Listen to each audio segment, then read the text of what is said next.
भारत माता की। भारत माता की।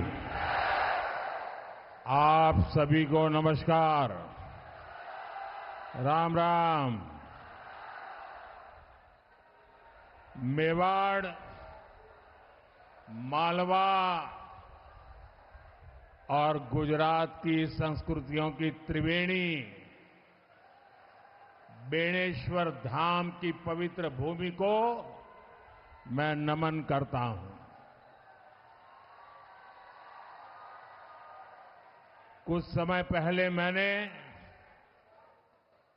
मावजी महाराज का स्मरण करते हुए गारंटी दी थी कि जादूगर का जादू नहीं चलेगा।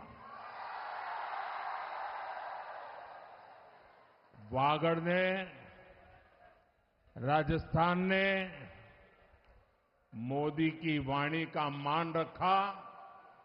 इसके लिए आप सभी का मैं सिर झुका करके वंदन करता हूं। महाराणा प्रताप,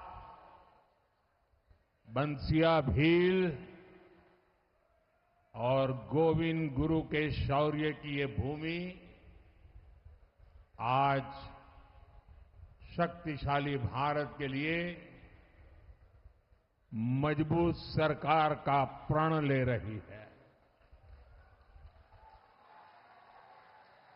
चारों तरफ मैं राजस्थान में जहां जहां गया हूं, हिंदुस्तान के जिस जिस कोने में पहुंचा हूं अब तक,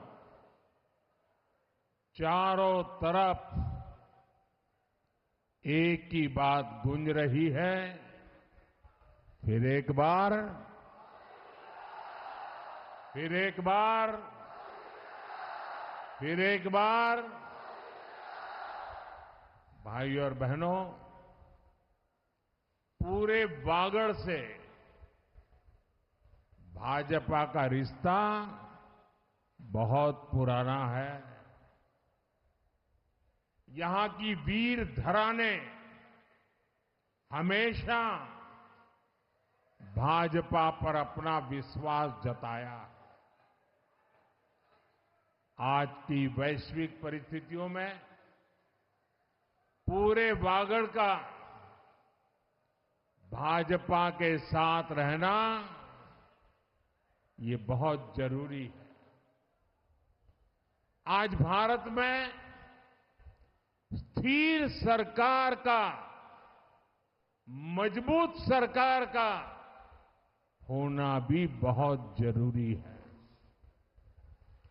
एक ऐसी सरकार जो सरहदों की रक्षा कर सके और जरूरत पड़े तो पाताल में भी खोजकर दुश्मनों का सफाया कर सके।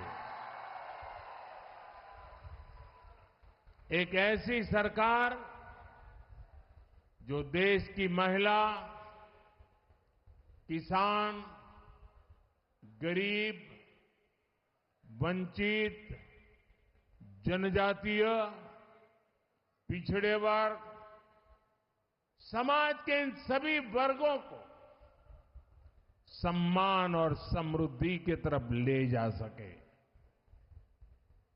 एक ऐसी सरकार जो युवाओं के सपनों को समझे और उनके लिए नीतियां बनाए।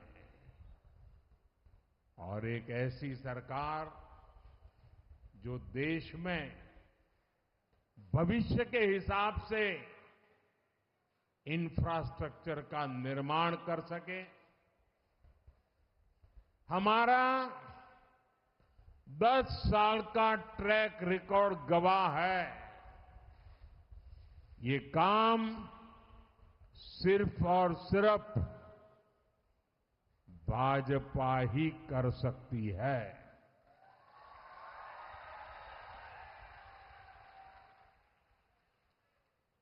और कोई कर सकता है क्या? और किसी पर भरोसा कर सकते हैं क्या? और लोग यहां वोट मांगने के लिए निकले हैं, उनको पूछो तो भाई, इतना बड़ा देश, एक नाम तो बताओ, हम किसको सुपुर्द करें, बताओ। कोई नाम बता सकते हैं क्या? कोई नाम बता सकते हैं क्या? क्या आप ऐसे जिसका नाम ही नहीं है, पहचान नहीं है, पुराना कोई रिकॉर्ड का अता पता नहीं है, क्या उसको इतना बड़ा देश दे सकते हैं क्या? क्या आपके सपनों को उनके भरोसे छोड़ सकते हैं क्या? क्या आपके बच्चों के भविष्य को उनके हवाले कर सकते हैं क्या? ये मोदी है, जिसको आप जानते हैं ना, जानते हैं ना। 23 साल से हो गए, 13 साल गुजरात में भी ये डूंगरपुर बांसवाड़ा के लोगों ने तो मुझे बहुत निकट से देखा है। और मैं तो आपके लिए एक प्रकार से घर का ही हूं।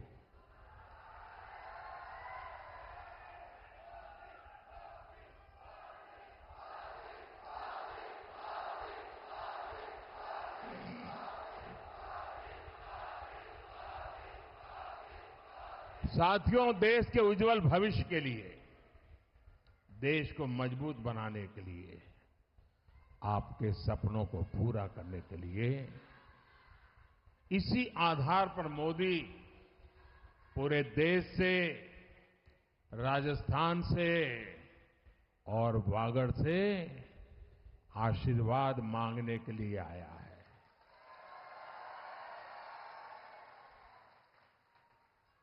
भाइयों और बहनों, भाजपा सबका साथ, सबका विकास, सुशासन का एक उम्दा मंत्र लेकर के समर्पण भाव से काम कर रही है। बांसवाड़ा और डूंगरपुर के जिन 3 लाख परिवारों को पक्के घर मिले हैं, उनमें से बड़ी संख्या में हमारे आदिवासी परिवार है।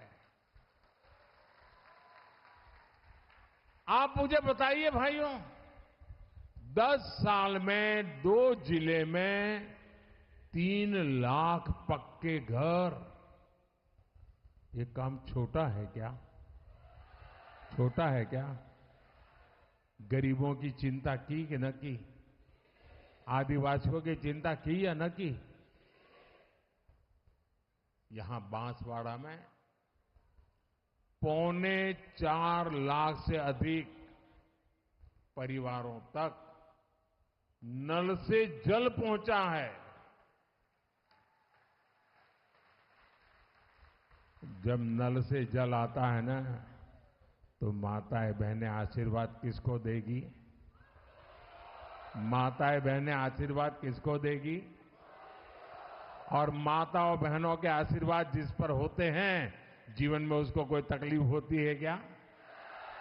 यही मेरा सौभाग्य है कि माताओं बहनों का मुझे भरपूर आशीर्वाद मिल रहा है। बांसवाड़ा और डूंगरपुर की 5 लाख से अधिक बहनों को सस्ते गैस सिलेंडर वाली उज्ज्वला गैस मिली है। अगर रोज खाना पकाना हो, धुएं से जिंदगी गुजारनी हो, और जब धुएं में कोई मां खाना पकाती है ना, तो एक दिन में उसके शरीर में 400 सिगारेट का धुआं जाता है। 400 सिगारेट का धुआं, उस मां की चिंता कौन करेगा? उस मां की चिंता कौन करेगा? ये बेटा करेगा, और इसीलिए गैस के चूल्हे दिए। कोरोना के समय हमने मुफ्त राशन की योजना शुरू की थी। दुनिया भर में बहुत बड़ा संकट आया था, लेकिन संकट में मुझे सबसे पहली याद मेरे आदिवासी भाई बहनों की आई, मेरे गरीब परिवारों की आई, मेरे दलित, मेरे वंचित, मेरे पिछड़ों की याद आई। और मुझ पर दबाव था, कोरोना के समय के अखबार निकाल के देख लीजिए। ये कांग्रेस में बैठे हुए बड़े बड़े अपने आप को ज्ञानी मानते हैं, दुनिया भर के जो अर्थशास्त्री हैं मुझ पर दबाव डालते थे कि रुपये दो, उद्योग वालों को रुपये दो, अलग अलग काम करने में, वरना बहुत बड़ा तूफान मच जाएगा, अर्थतंत्र खत्म हो जाएगा, लोगों की नौकरियां चली जाएगी, लोग भूखा मरेंगे। मैंने उनकी एक बात नहीं सुनी। किसी भी धनी आदमी को मैंने 1 रुपया नहीं दिया। अगर मैंने दिया तो गरीब को मुफ्त राशन दिया।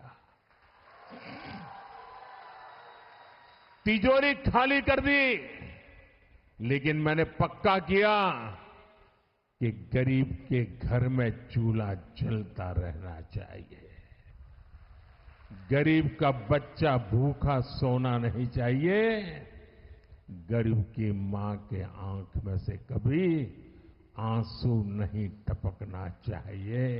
और इसलिए मैंने मुफ्त राशन की योजना चलाई है। और मैं आज फिर गारंटी देने आया हूं,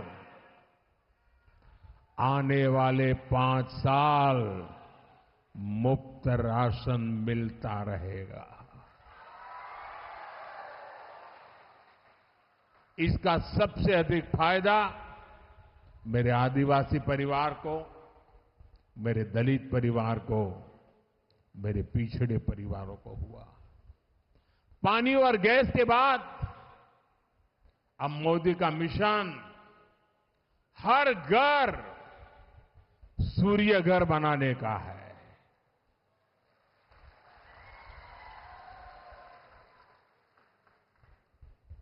मेरी कोशिश है आपका बिजली का बिल 0 हो जाए,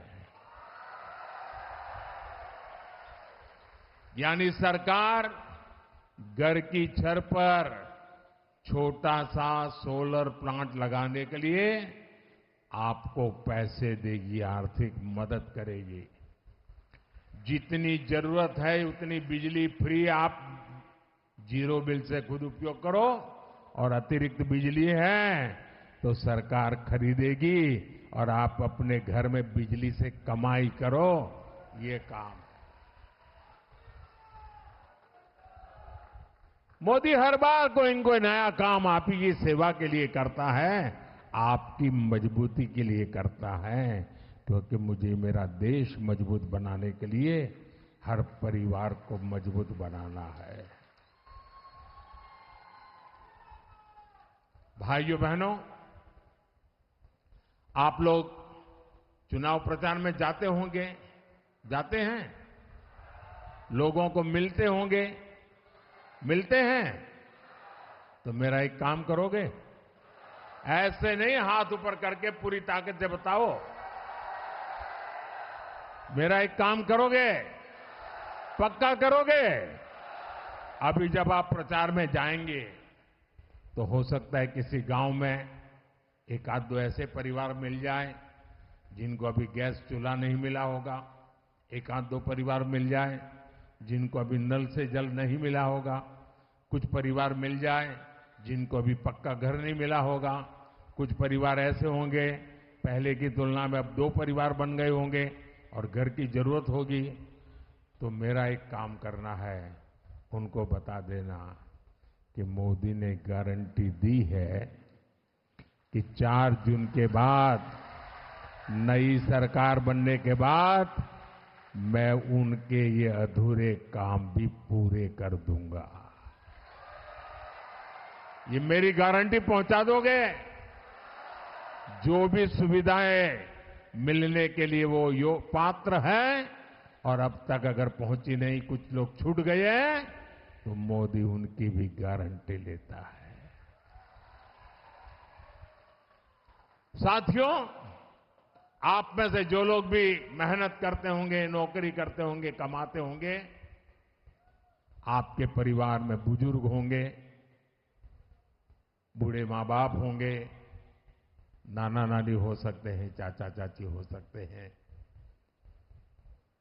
अब आप इतना काम करते हैं तो आपका मन रहता है कि भाई कमाई का कुछ पैसा बच्चों के भविष्य के लिए लगाएं। लेकिन परिवार में बुजुर्ग माँ बाप है, उनको और कोई खर्चा नहीं होता है, लेकिन कोई बीमारी आ जाए तो दवाई का खर्चा तो हो ही जाता है। और वो उम्र भी ऐसी होती है कि दवाई का खर्चा होना ही होना होता है।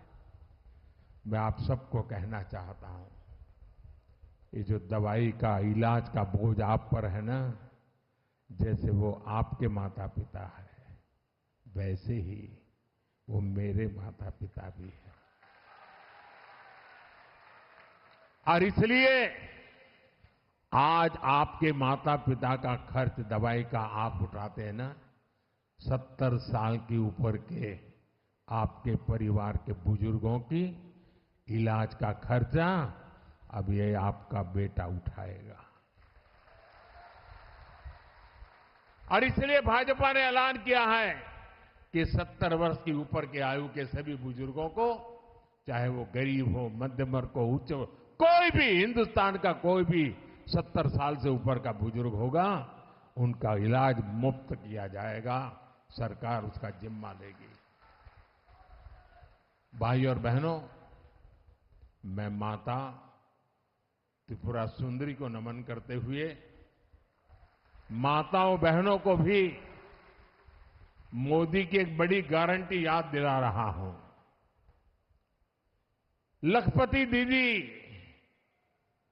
अभियान के तहत अब तक 1 करोड़ बहनों की वार्षिक आय 1 लाख से अधिक हो चुकी है। अब मोदी की गारंटी है कि 3 करोड़ बहनों को लखपति दीदी बनाया जाएगा। हमारी बेटियां खेलों में खूब आगे बढ़े, इसके लिए भी विशेष कार्यक्रम, विशेष सुविधाएं बनाई जाएगी। यहां स्वयं सहायता समूहों से जुड़ी जो बहनें हैं, उनके लिए आने वाले 5 साल सुख समृद्धि के होने वाले हैं। भाजपा ने इन समूहों से जुड़ी बहनों को विशेष ट्रेनिंग का ऐलान किया है, ताकि वो भी शिक्षा, स्वास्थ्य, पर्यटन जैसे क्षेत्रों से जुड़ सके। बिना गारंटी का ऋण देने वाली मुद्रा योजना के तहत लोन की सीमा 10 लाख से बढ़ाकर 20 लाख की जा रही है। इसका फायदा भी मेरी माताओं बहनों को भी होगा। साथियों, भाजपा गरीब कल्याण के लिए समर्पित है, पूरी ईमानदारी से काम करती है, लेकिन कांग्रेस की दुकान में भय, भूख और भ्रष्टाचार ही बिकता है। कांग्रेस ने हमेशा दलितों को डराया, कभी आदिवासियों को डराया, कभी अल्पसंख्यकों को डराया। आज भी ये कभी लोकतंत्र को लेकर, संविधान को लेकर, आरक्षण को लेकर भांति भांति का झूठ फैला रहे हैं, भांति भांति का डर दिखा रहे हैं। लेकिन कांग्रेस को पता नहीं है कि भारत हर प्रकार से डर से बाहर निकल चुका है और इसीलिए इनका जुट नहीं चल पा रहा है। आज देखिए, देश भर में जिन जिन राज्यों में आदिवासी आबादी अधिक है, वहां कांग्रेस या तो सत्ता से बाहर है या फिर तीसरे चौथे नंबर पर है।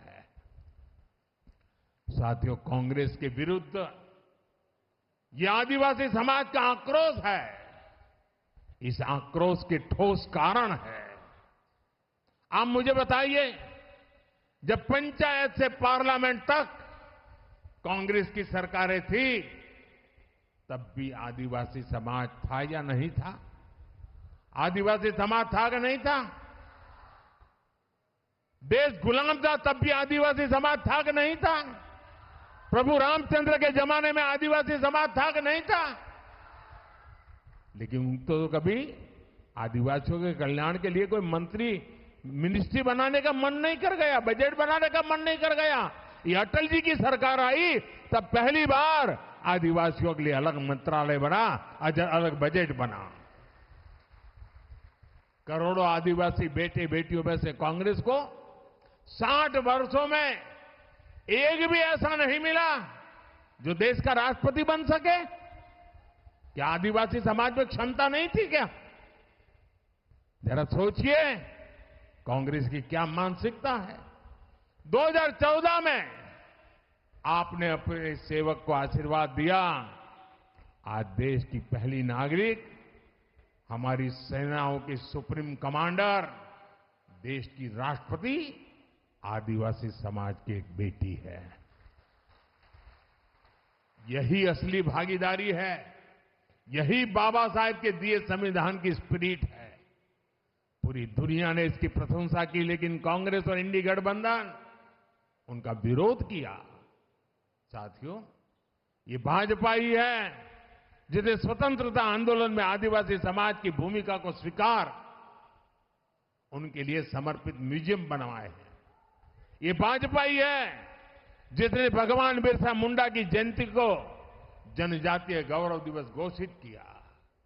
और अब तो भाजपा ने ऐलान किया है कि अगले साल भगवान बिरसा मुंडा की 150वीं जन्म जयंती को जनजातीय गौरव अभियान के रूप में पूरे वर्ष भर हिंदुस्तान के हर कोने में मनाया जाएगा। और मुझे पता है जब मैं ये बातें बताऊं ना, तब कांग्रेस वालों के पेट में दर्द शुरू हो जाता होगा। साथियों, कांग्रेस जैसी पार्टियों की आपकी परवाह नहीं है। कांग्रेस जैसी पार्टियां सिर्फ अपनी संतानों के लिए काम करती है। आप सारे कांग्रेस के नेता देख लीजिए, वो अपने संतानों के लिए ही लगे हुए हैं। इंडी गठबंधन के सारे लोग अपने बच्चों को फिट करने में लगे हैं। और मोदी क्या कर रहा है? मोदी आपके संतानों के भविष्य के लिए खप रहा है। आपके संतानों के लिए, भविष्य के लिए बनाने के लिए दिन रात मेहनत कर रहा है। अब आप देखिए, माता को गर्भ के दौरान अच्छा भोजन मिले, इसके लिए भाजपा सरकार हर गर्भवती मां को 6,000 रुपया दे रही है। आदिवासी समाज को सिकल सेल एनीमिया से मुक्ति दिलाने के लिए मिशन तेज गति से चल रहा है। इस अभियान के तहत अब तक देश भर में 2.5 करोड़ से अधिक आदिवासी साथियों की मुफ्त जांच की जा चुकी है। दवाई के साथ साथ आदिवासी युवाओं की पढ़ाई और कमाई के लिए भी अभूतपूर्व काम हो रहा है। 10 सालों में आदिवासी बच्चों के लिए हमने 400 से अधिक एकलव्य मॉडल स्कूल खोले हैं। भाजपा का संकल्प है कि इनको हम 750 तक ले जाएंगे। हमने 24,000 करोड़ रुपए की योजना उन जनजातियों के लिए भी बनाई है जो आदिवासियों में भी सबसे पिछड़े हैं। इसमें राजस्थान की भी हमारी सहारिया जैसी कौम, सहारिया जैसी जातियां, उनको हमने प्राथमिकता दी है। साथियों, स्वार्थ और अवसरवादिता में घिरी कांग्रेस की हालत ऐसी हो गई है कि कांग्रेस का शाही परिवार आजादी के इतिहास में पहली बार होगा। और ये नोट करिए, आजादी के बाद इतने चुनाव हुए, पहली बार दिल्ली में कांग्रेस का जो शाही परिवार रहता है वो कांग्रेस को वोट नहीं देगा। अगर ये शाही परिवार कांग्रेस को वोट नहीं देता है तो आपसे वोट मांगने का उनको क्या हक है भाइयों? जहां इस शाही परिवार के लोग रहते हैं वहां कांग्रेस चुनाव ही नहीं लड़ रही है। पहली बार ऐसा हो रहा है कांग्रेस की दुर्दशा कि उनका शाही परिवार खुद कांग्रेस को वोट नहीं कर पाएगा। इधर राजस्थान में क्या हो रहा है, हमारे यहां कांग्रेस के नेता घर घर जाकर के क्या कह रहे हैं, कांग्रेस को वोट मत दो।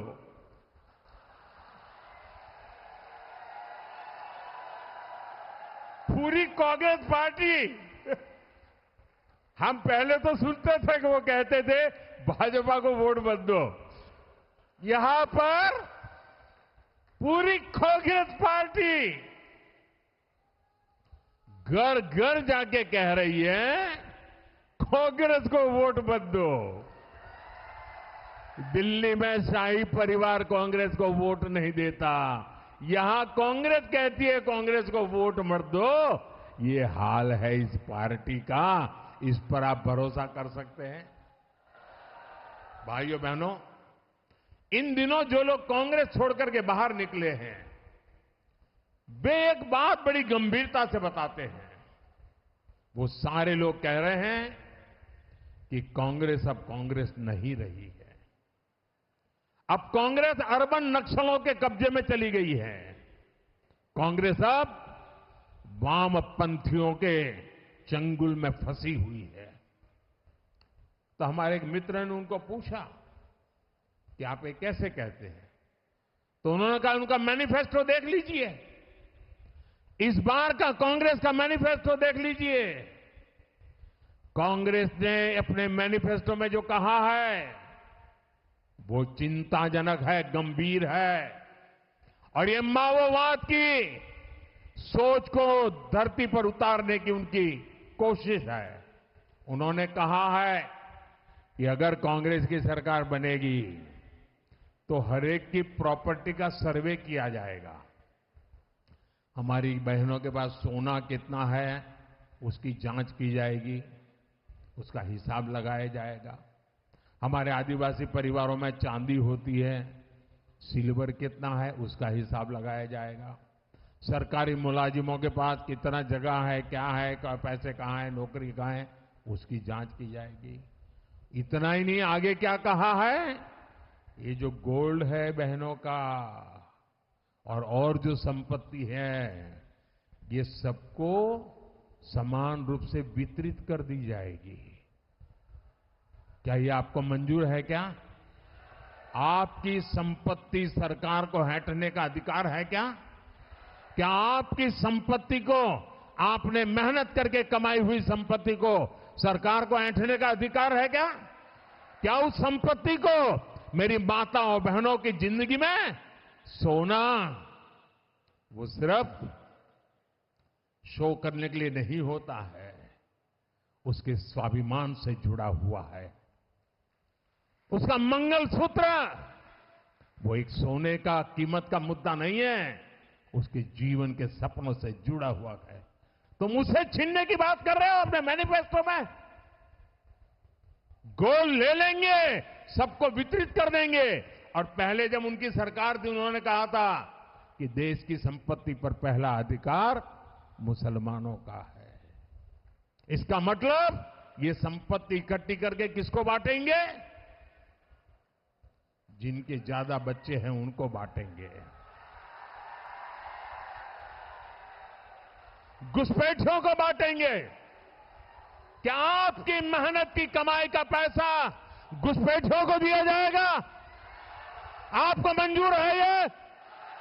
ये कांग्रेस का मैनिफेस्टो कह रहा है कि वो माताओं बहनों का सोने का हिसाब करेंगे, उसकी जड़ती करेंगे, जानकारी लेंगे और फिर उस संपत्ति को बांट देंगे।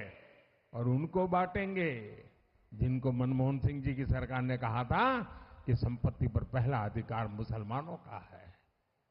भाइयों बहनों, ये अर्बन नक्सल की सोच, मेरी माताओं बहनों, ये आपका मंगलसूत्र भी बचने नहीं देंगे, यहां तक जाएंगे, मैं कहने आया हूं। साथियों, कांग्रेस में भ्रष्टाचार ही शिष्टाचार है, ये तो वागड़ के लोग अच्छी तरह जानते हैं। कांग्रेस के शासनकाल में युवाओं के सपनों के साथ खिलवाड़ किया गया। अब कांग्रेस के पेपर लीक माफिया पर भी हमारे भजनलाल जी पूरी ताकत से लगे हैं और उनको ठिकाने लगा करके रहेंगे। केंद्र सरकार ने भी इसके लिए एक कड़ा कानून बनाया है। अब इनको ये भी मालूम नहीं है, पार्लियामेंट में बैठते हैं, पेपर लीक का कानून बन चुका है, अबे घूमते फिरते हैं हम कानून बनाएंगे। ये कानून युवाओं को धोखा देने वालों को कड़ी सजा दिलाएगा और ये मोदी की गारंटी है। साथियों, कांग्रेस ने वागड़ इलाके को भी सड़क, रेल और दूसरी कनेक्टिविटी से हमेशा वंचित रखा। आपको ऐसी सुविधाएं देना ये मोदी की गारंटी है। हमने रतलाम डूंगरपुर रेल लाइन को वाया बांसवाड़ा से जोड़ने का काम शुरू करवाया। इस काम को भी कांग्रेस ने बरसों तक लटका कर रखा था। उदयपुर, बांसवाड़ा और डूंगरपुर को शामला जी गुजरात के साथ जोड़ने वाले नेशनल हाईवे से भी बहुत फायदा हो रहा है। उदयपुर में कनेक्टिविटी सुधारने के बहुत सारे काम हो रहे हैं। इसमें हाईवे, रेलवे के कई प्रोजेक्ट शामिल है। बांसवाड़ा में पावर प्लांट भी बन रहा है। 4 जून के बाद ऐसे हर काम को तेजी से पूरा किया जाएगा। साथियों, बीते साल में बहुत कुछ हुआ है, लेकिन अभी हमें विकसित भारत बनाने के लिए बहुत कुछ करना है। मोदी का मिशन है 24/7 फॉर 2047। मैं आपको भी इस मिशन से जुड़ने के लिए आमंत्रित कर रहा हूं और इसके लिए 26 अप्रैल को भारी मतदान जरूरी है। बांसवाड़ा से हमारे साथी भाई महेंद्र मालवीय, उदयपुर से मन्नालाल रावत संसद पहुंचेंगे तो मोदी के मिशन को मजबूत करेंगे। और हां, आपको बागीदोरा उपचुनाव में भाजपा प्रत्याशी सुभाष तमोलिया जी को भी अपना प्रचंड समर्थन देना है। आप घर घर जाना और सबको कहना मतदान अवश्य करें। कहेंगे? मतदान करने के लिए कहेंगे? अब मुझे बताइए, हमें लोकसभा भी जीतनी है, ये असेंबली का चुनाव भी जीतना है, लेकिन ये जीतना है तो क्या करना पड़ेगा? क्या करना पड़ेगा? ज्यादा से ज्यादा मतदान करना पड़ेगा। करेंगे? मतदान करने के लिए जाएं तो गांव में, बूथ में एक पूरा उत्सव का वातावरण बनाइए। गाने गाते गाते सब माताएं बहनें वोट करने के लिए जाए, सामूहिक रूप से जाए। देखिए, एक माहौल बन जाएगा, लोकतंत्र का उत्सव बन जाएगा। और दूसरा काम, हर किसी का एक ही संकल्प होना चाहिए, हम हमारा पोलिंग बूथ जीत के रहेंगे। हमारा पोलिंग बूथ हम हारेंगे नहीं। हमारे पोलिंग बूथ में हम भाजपा का झंडा झुकने नहीं देंगे। इसकी चिंता करेंगे? पक्का करेंगे? अच्छा, मेरा एक काम करेंगे? क्यों ठंडे हो गए? ये मालवीय जी के लिए कहा तो सबने कहा हाँ करेंगे। अब मैं कह रहा हूं मेरा काम करेंगे तो ठंडे पड़ गए। जरा हाथ ऊपर करके बताइए, मेरा काम करेंगे? पक्का करेंगे? अच्छा, एक काम करना, घर घर जाना और हर घर में जो भी बुजुर्ग हो उनको कहना, अपने मोदी भाई बांसवाड़ा आए थे और मोदी भाई ने आपको राम राम कहा है। मेरा राम राम पहुंचा देंगे, हर परिवार को मेरा राम राम पहुंचा देंगे। बोलिए भारत माता की, भारत माता की, भारत माता की। बहुत बहुत धन्यवाद।